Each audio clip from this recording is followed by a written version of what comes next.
मंचासीन गुरुजनों, गांव से पधारे हुए सज्जन, मेरे हजरत doctor Suresh ji royal, doctor ममता जी ताखर, डॉक्टर कौशल्या जी, डॉक्टर जितेंद्र कुमार जी वर्मा और सहायक निदेशक सम्माननीय रामस्वरूप जी शर्मा, प्यारे छात्रों,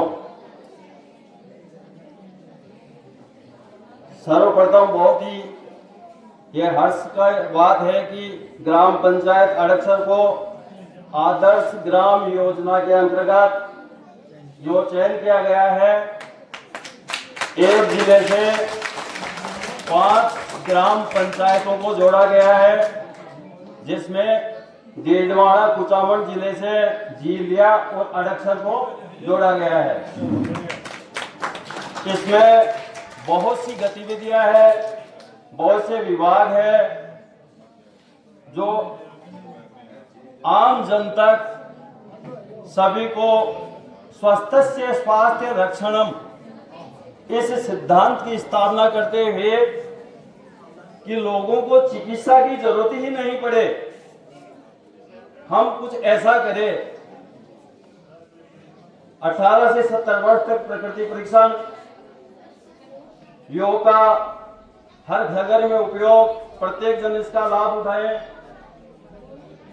महिलाओं किशोरियों के लिए रक्तचाप की जो बीमारी है उनकी स्क्रीनिंग जांच है, रक्तचाप है, हाई बीपी, इसको खान पान से सही करें। डायबिटीज, मधुमेह है, तंबाकू मुक्त ग्राम है, सामान्य बीमारियों के जो अपने रसोई में जो सामान मिलता है उसी से उपचार किया जाए। औषधीय जो अपने सर्व सुलभ है, जो अपने आसपास में औषधीय पौधे होते हैं, उनकी आम जन तक जानकारी हो ताकि वो उसका उपयोग कर सके। ऋतुचर्या, मौसमी बीमारी, दिनचर्या, इनका भी बचाव, इन बीमारियों में मौसमी बीमारियों से कैसे बचा जा सके उसका।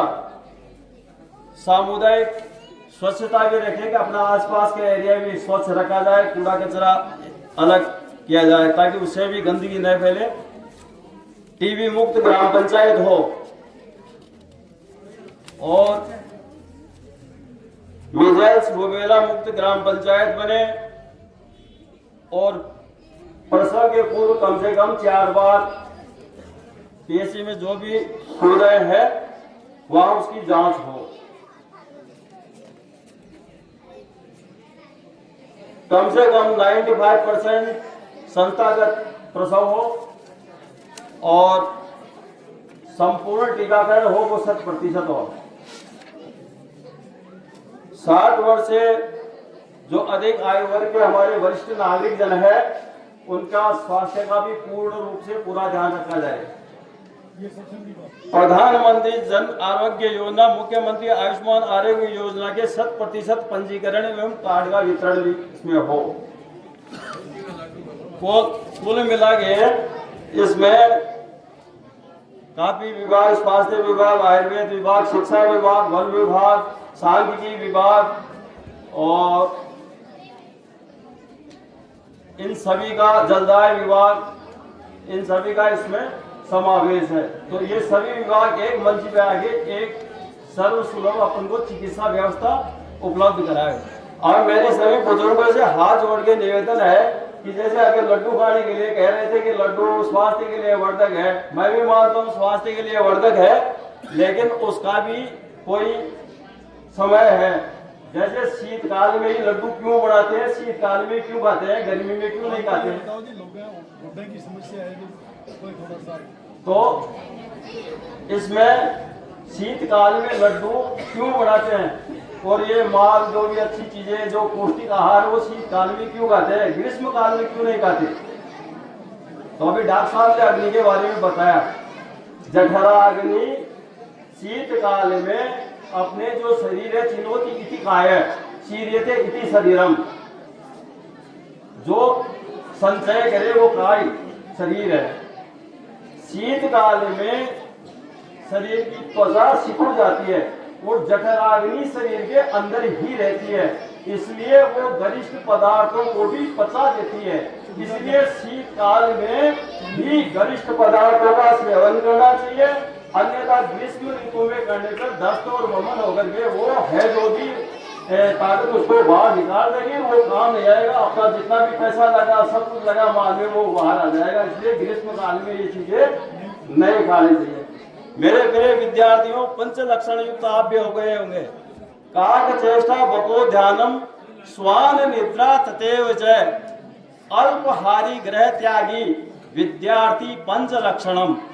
शायद आज मेरे अग्रज अनुज उनके अनुभव से आप भी ये पंच लक्षण युक्त जो छात्र विद्यार्थी के गुण हैं उनसे परिपूर्ण होकर के और एक अच्छा उदाहरण पेश करेंगे, अपने स्वास्थ्य का भी ध्यान रखेंगे। विशेषकर मैं एक बात और कहना चाहूंगा कि अक्सर दही का उपयोग शाम को भी कर लेते हैं और हर ऋतु में भी कर लेते हैं। मैं कहूंगा हेमंत शिशिर वसंत इनमें हे श्री दही खाओ। हेमंत शिशिर वसंत इन्हीं तीन ऋतुओं में दही का सेवन करने का आचार्य चरक जी ने निर्देश दिया है और अन्य ऋतुओं में नहीं दिया है। फिर इसमें भी कहा है कि न नक्तम दधि भुंजित है, भूल करके भी दही रात में नहीं खाना चाहिए। क्यों? यही एक हार्ट डिजीज का कारण बनता है। कफ का स्थान है हृदय और ये स्रोतोरोध करके और कोविड के बाद में जो भी ये अटैक वगैरह है उसमें अटैक करता है, उसका पित्त के द्वारा खरपात हो जाता है, वो हार्ट अपना हार्ड हो जाता है। इसलिए इसके बचाव के लिए अर्जुन तक चूर्ण, दालचीनी और इलायची इनका सेवन करना चाहिए ताकि उसमें हार्ट में लचीलापन आए, रक्त शुद्धि है और जैसे ही रक्त शुद्ध होगा उसके लक्षणों में बिल्कुल कमी आनी शुरू हो जाएगी। साथ में कपालभाति का प्रयोग भी बहुत अच्छा है इसमें ताकि वो उसके लचीलेपन को बरकरार रखे। जो सब्जियां बना रहे हैं ग्रामीण क्षेत्र के अंदर तो थोड़ी थोड़ी अगर खुद ही उसमें लगाए ना, जैसे अभी कोनो हाउस है, सब्जियों में ऐसा है कि शाम को उसके वो इंजेक्शन या दवाई डालते हैं और सुबह वो रात में तैयार हो जाता है। इसी के साथ में कि जैसे छाछ है तो दही और छाछ के गुणों में रात दिन का अंतर है। एक स्रोत अवरोधक है, मार्ग को रोकता है, दूसरा स्रोतों को खोलता है। अगर किसी प्रकार की कोई बीमारी हो जिसमें स्रोत को खोलना हो तो उसमें तक्र का प्रयोग भी अच्छा है। बहुत बहुत धन्यवाद, आपने मुझे सुना।